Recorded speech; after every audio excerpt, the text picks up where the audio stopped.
Bonjour, je suis Indanafi du site du Sens au quotidien et je vous accompagne à créer la vie sereine, magique et riche de sens que vous méritez. J'ai 3 domaines d'expertise, l'estime de soi, l'état d'esprit, avoir un mental bien construit et bien solide et s'autoriser à rêver grand.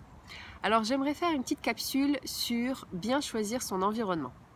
Alors c'est une thématique importante. Hier j'ai fait une conférence et dans le public il y avait une jeune femme qui me dit mais Ine, je ne peux pas être tout le temps dans ma plus grande vision, dans mes rêves les plus grands, dans mon plus grand rayonnement, dans mon côté le plus fun et le plus vibrant, parce qu'au bout d'un moment ça crée en fait un fossé entre moi et les gens qui sont autour.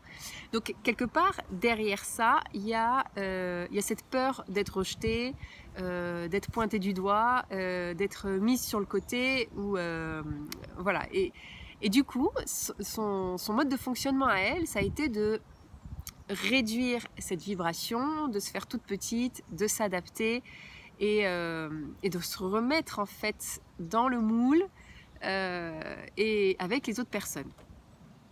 Alors oui, certes, il n'y a pas de jugement à avoir là-dessus, parfois c'est nécessaire, ça montre de belles capacités d'adaptation, mais je dis juste qu'il faut faire attention à ce mode de fonctionnement, parce que plus on le fait, et plus en fait on perd de qui l'on est, on perd de son essence, à trop vouloir s'adapter en fait, eh bien on perd de son propre rayonnement et de son estime de soi et de son propre être.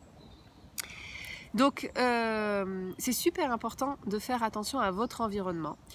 Et de choisir, et ça c'est de votre responsabilité, c'est de la responsabilité de chaque personne, de se choisir un terreau fertile qui va être plutôt porteur pour soi, plutôt que limitant. Voilà, c'était une petite introspection que j'ai eue suite à cette conférence. Je vous en ferai d'autres, et si vous avez des questions, n'hésitez pas. Voilà, au plaisir, au revoir.